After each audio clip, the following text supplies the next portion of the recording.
Okay, fine. Everyone else is going to Sunstone. They're all having a good time. They're all enjoying each other. I'm not feeling left out at all. Yeah, sure. I live thousands of miles away. And yeah, sure. I've already been to America a couple of times this year, and the jet lag sucks. But still, they're all there, having fun. Little old me, this side the pond. I guess I better go on an adventure of my own. You might say that that's just running away from the problem, that that's not really a good answer. But sometimes a bad answer is better than no answer at all. At least you'd be forgiven for taking that lesson away from certain things that Mormon leaders have said over the years. Doubt your doubts before you doubt your faith. So I'm here in Switzerland exploring the history of that concept within Mormonism, because like most things in Mormonism, it isn't entirely unique.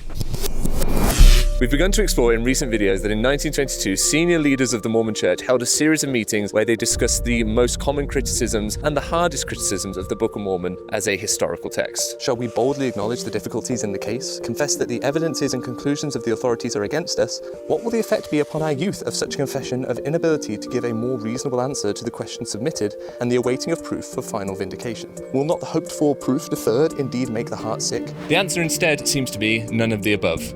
The Church has chosen to take a whack-a-mole approach to their anachronisms, hitting any problem as it arises, mounting any defence, even if it's of the indefensible, in the hopes that members won't be troubled. Let's take a look at a few of them. Jake, put a cool title card in. Use this stuff here. Cool. Neil A. Maxwell, who was at that time Commissioner for Church Education, said in 1971, as Austin Farrer observed, though argument does not create belief, the lack of it destroys belief. What seems to be proved may not be embraced, but what no one shows the ability to defend is quickly abandoned. Rational argument does not create belief, but it nourishes a climate in which belief may flourish.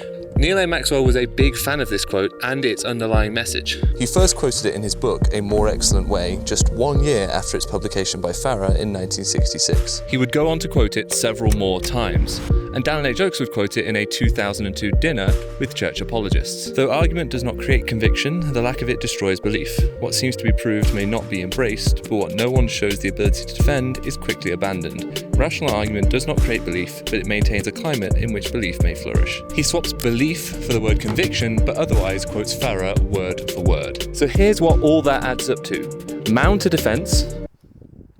Get it? Mount a defence, even if it's a bad one, so that some people may think, okay, someone smarter than me has come up with a way in which this works, so I don't have to think about it anymore. The absence of a defence, however, could be seen by many as a tacit admission of that position's indefensibility. Defending it will make some people just stop looking at the issue. But given how weak some of the defences actually are, and given that some people will actually engage with them, what is the church to do when people begin to examine the defences that they offer?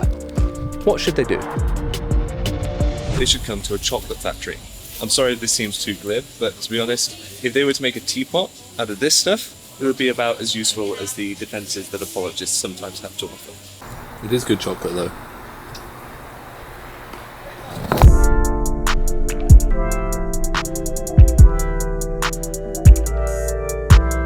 I thought I'd come to the Rhinefall and film this bit, but as you can see, it's very crowded, and apparently it's not even as flowing as it could be. It's not as full as it could be, because they've not had a lot of rain. So, all in all, Rhinefall, Verein Rhinefall. Hey buddy, how you doing? Rhinefall, Verein Rhinefall, for sure. I don't know who that guy is, but yeah. I think church leaders would rather you never get to apologists and their questionable rebuttals. I think they'd rather you never get that far. And they try and stop you getting there, I think, in two ways. Let's start with the thought-terminating cliches. Both of these phrases are designed to create a stop in your thoughts. You're having doubts about the church? Doubt those doubts. Doubt your doubts before you doubt your faith. You're questioning your testimony?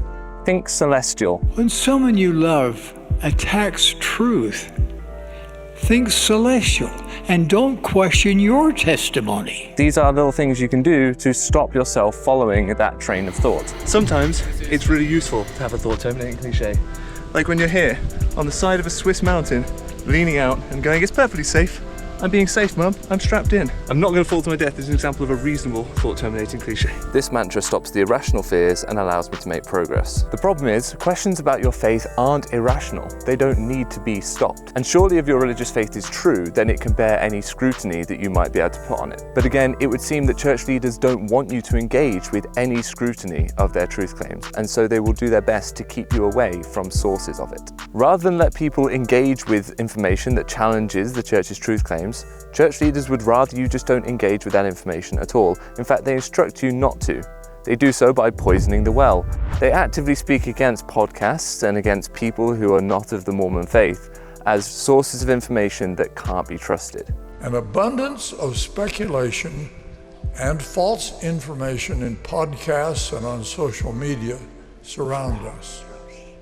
Some may protest or question the truth of church doctrine without knowing or even understanding the fullness of that doctrine. The Lord has told us very little about some things. This lack of knowledge can be harmful when we rely on beliefs on these subjects from well-meaning people who teach beyond what God has chosen to reveal.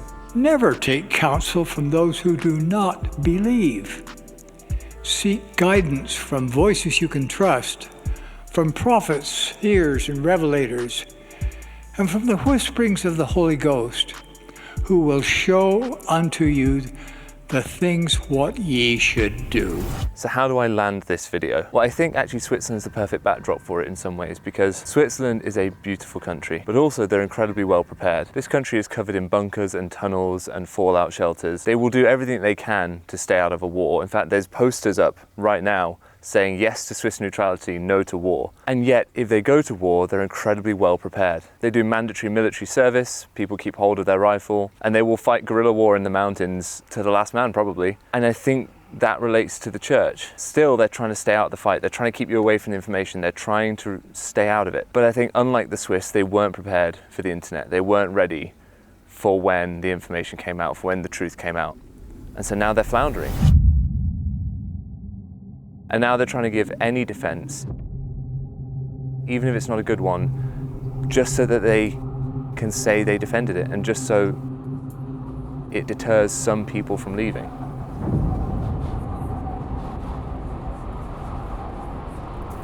But ultimately, I don't think it's going to be enough.